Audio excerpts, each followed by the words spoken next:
There's this girl I met up in Tennessee. Afternoon guys, Mark here, Celtic Crossbows.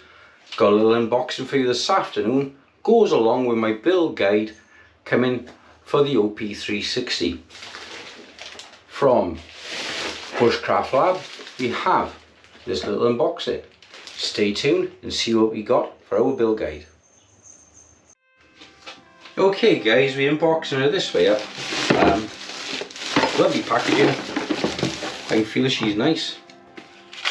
So we're just going to cut her open now and see what we got inside for you guys on this build guide. For those of you watching, you've probably seen my OP360 Mancung alligator builds. One on the base on the steamboat system, and the other based on the excellent 3D work from Danny of Spray Paint. So what have we got here? Let's have a look. Like I said, she's beautiful packaging on this. Springfields has done a great job of packaging. Bushcraft Lab. Okay.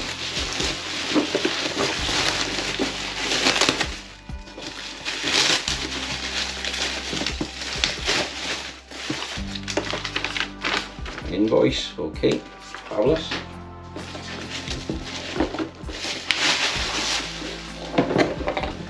Here we are.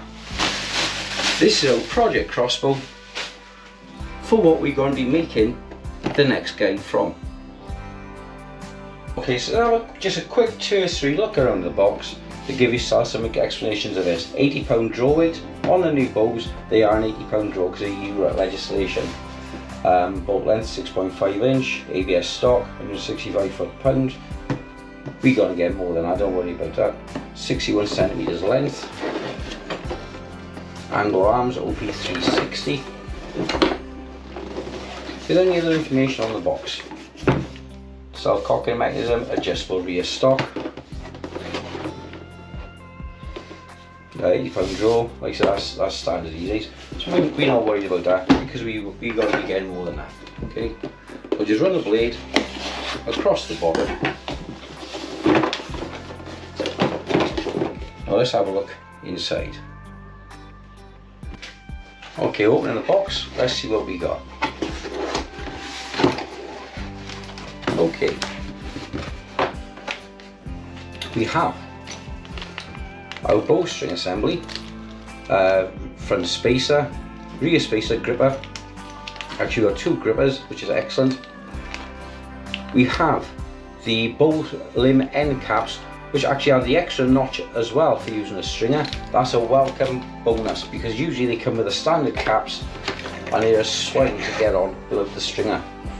We have our angler arms OP360 bow limb, and this is a twin limb or twin layer. I can actually see the twin layers built into the fibre, so this is definitely an 80 pound limb. I know that from experience. It comes with the standard bolts. These are okay for practicing. I won't lie to you, they're not the best, but for practicing, if you're new to crossbows and straight out of the box for practicing, these bolts are absolutely fine. They are okay. That's going to fall on the floor, so I'll move that around here.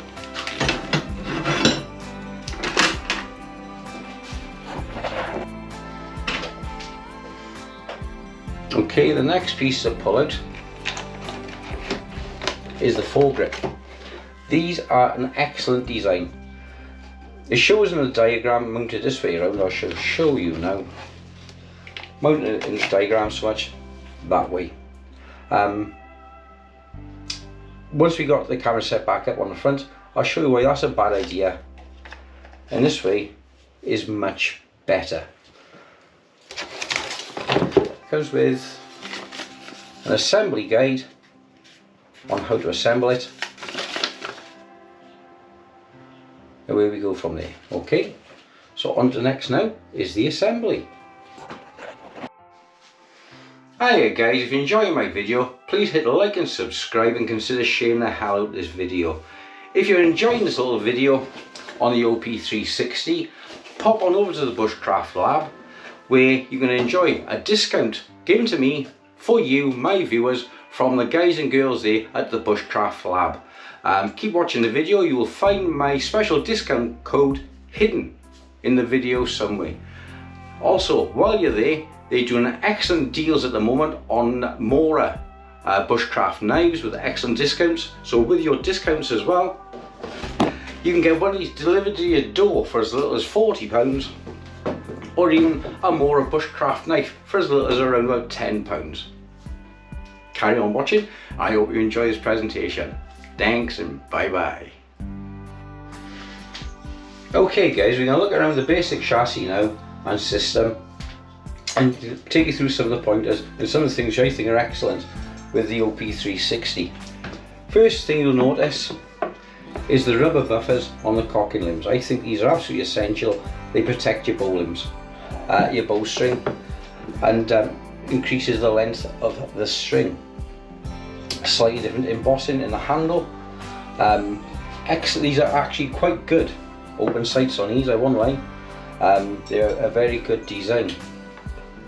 Your front Picatinny grip, your front lever for cocking a crossbow, because you're not supposed to use the handle for cocking a crossbow from here, but we'll see how I change all that in the coming videos. The stock system again, well, this is multi-adjustable using twin screws. Very good design.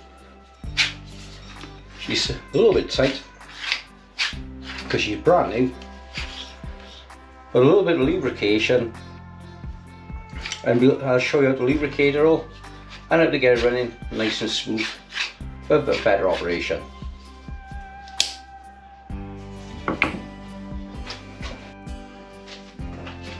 Okay, so on the chopping board we're going to open our bits bag. This contains your string,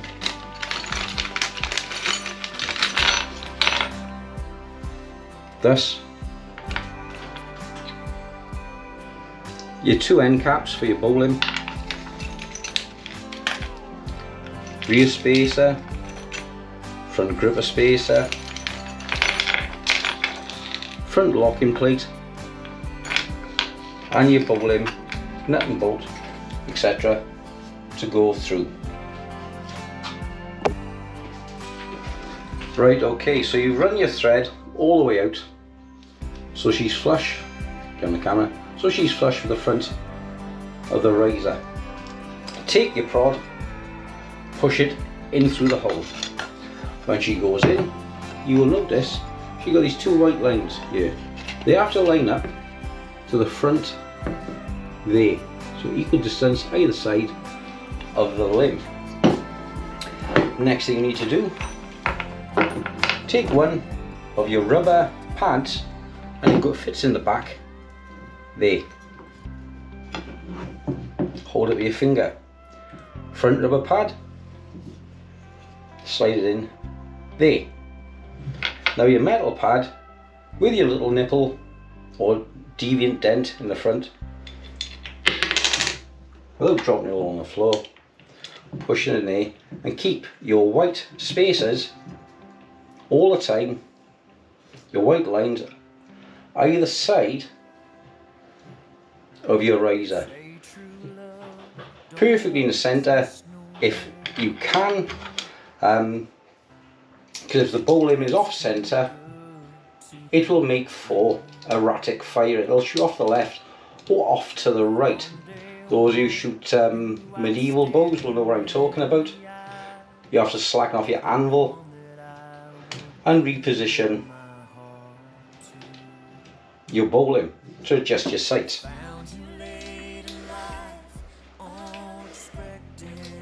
Don't have to wrench up, but just give it a good nipper.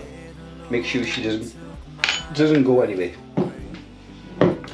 Right, next step now is your bow limb caps. Make sure that the raised lip is front facing.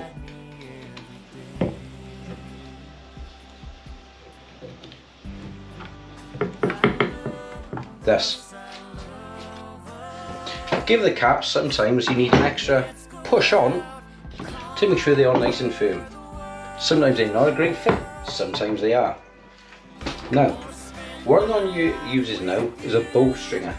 This isn't part of the kit, but it's an essential piece of kit to have in your box if anybody has got one of these crossbows.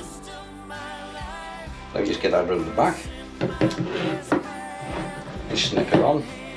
Because again, even with a stringer, these can be fiddly.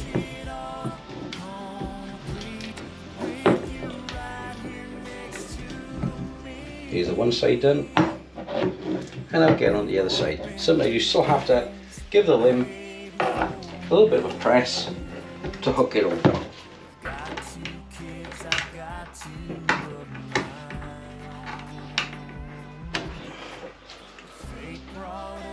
Okay, now there's your stringer in place. She's all on the first notch here. A little bit of tweaking to get her over on the second notch on here. Okay, now your stringer is on and she's hooked behind the limb. Now what you do is get yourself 2 or 3 twists in your string. So if your string is relaxed there, you need at least 1, 2, 3 twists to set it up.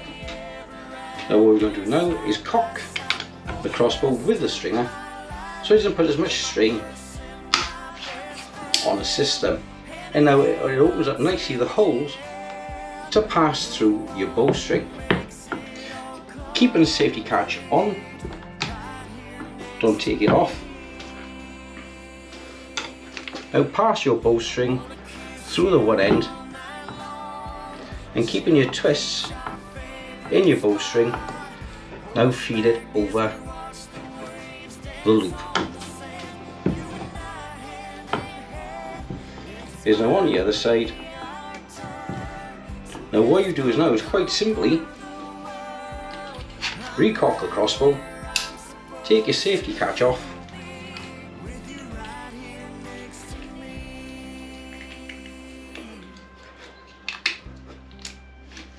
and release.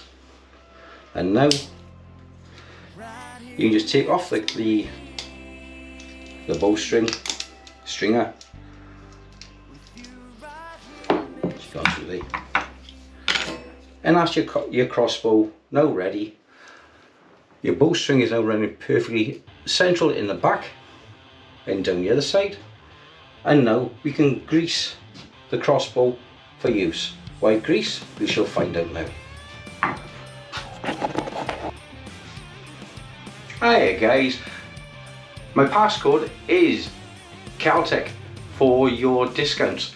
So when you're over at the Bushcraft lab, enter Celtic for your special discount on the equipment. While you're there, you may want to get yourself a bowstring stringer for your crossbow. It will certainly help you and speed things up for you because it can be difficult without one.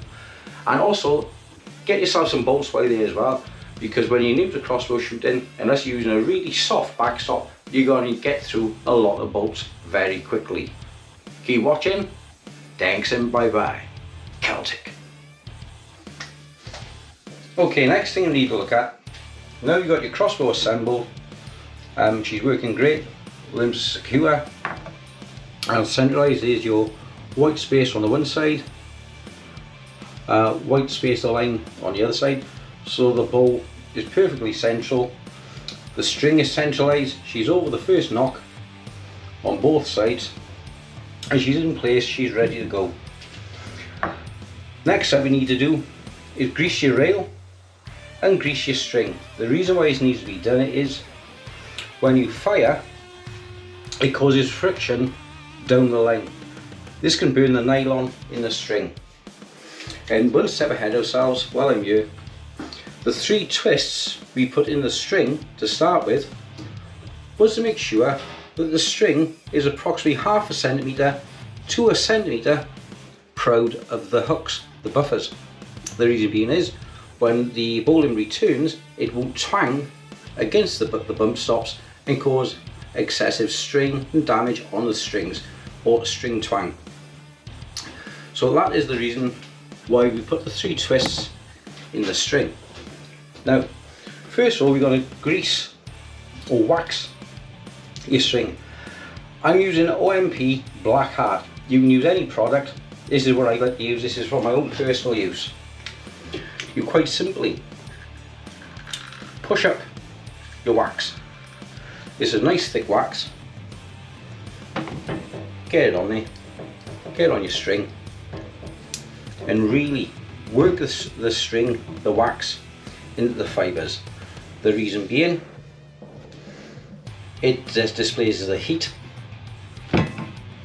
and does a better job. You can wax the whole string if you like. It doesn't hurt, and does give some lubrication as well to the tips, because these are also as well friction points that will cause friction when under acceleration. Friction equals heat, and by waxing them as well, it gives you some protection on the strings on the tips. Okay, now we're going to wax the rail. There's no need to go down the front down here, that's just excessive waste. Just wax your runner and give it a good working in all the way in back to the breech area. Now this is going to show you a little bit, something a little bit extra which I learned. Wax, as you know, is quite sticky. Although it acts like a lubrication, it's quite sticky as well. So I then use rail snot or string love. Hoyt rail lube is good as well, and you just need a couple of little drops of the amber nectar, and just makes the world of difference. Count your bugger. Here we are. As you can see on there, is quite globular, but you run this on as well, and it makes a massive difference to the performance of the crossbow. Same again, use some snot down in the pivot, and it makes a world of difference to the trigger. Now she behaves. So we've done the top of the rail. Now we got to do the runners. Do the runners the same as you've done your rail. So when you cock it, you see now the string is there.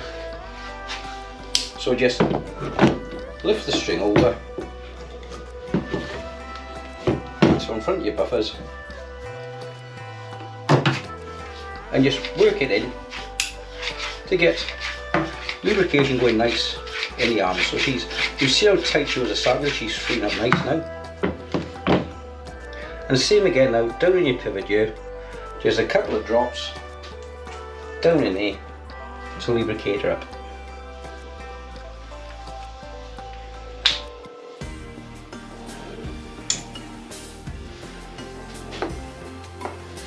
And also will help with bedding in and smooth of your bow.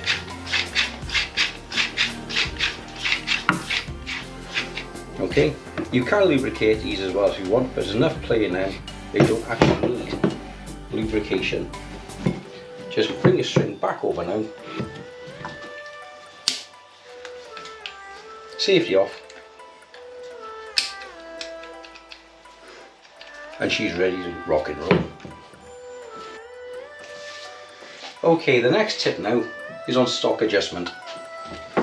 You remove our bowstring wax to one side.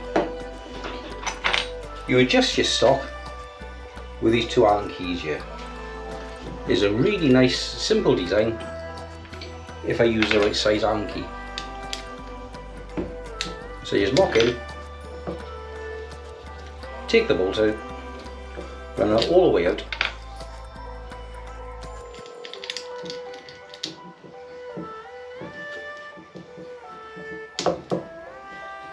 Same on both, just run them all the way out.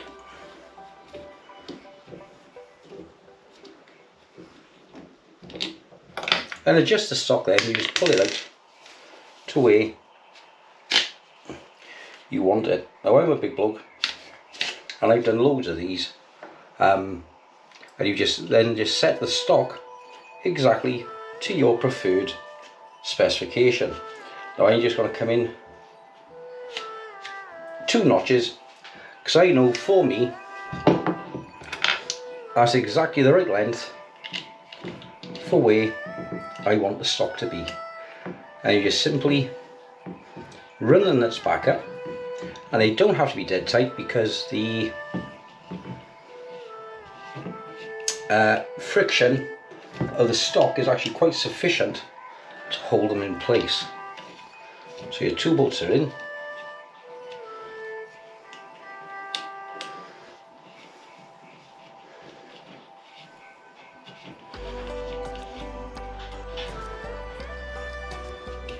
There's a tiny little nip.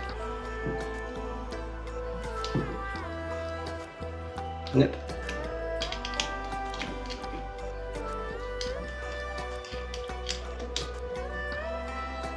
Nip. And for me, this crossbow now is good to go. In around 10 minutes she's set up and ready to rock and roll. Okay guys, so that's the setup and installation of the OP360. It's a great little crossbow. She's ready to rock and roll straight out of the box. You don't need to do nothing else to this for it to work. The open sights are a joy to use. It has a fibre optic front bead to give you a quicker position when picking up your target. It's a great little thing, and it comes with 3 bolts as well for use. These won't last you long, they're not very good. For my money, I'd recommend for an £80 limb, which is quite a high limb for a starting crossbow, something like my bolts, my Celtic crossbows Hornets. They're available on eBay. They quite simply sit in and place all the strings at the time, as you can see, which are perfect for use with the magazine-less crossbows. I'll put a link below as well for my bolts. I do 3 different types long range for use with the open rail crossbows. We're going to look at customization next, and some things we can do like fitting custom tuning trigger, modifying the riser at the front for a quick change bowling system, and turn it into a kick-ass survival crossbow. I want to say thank you guys for watching. Thanks to the Bushcraft Lab for supplying me with the crossbow. She's beautiful. Don't think for 1 second they give it me free. Everything on my channel I paid for. So I paid for the crossbow. I didn't pay for their service. But they was happy to get me the crossbow next day delivery, which is what I needed to continue with the build guide for my Bushcraft series survival crossbows. Highly recommend it. £44 all in, including postage.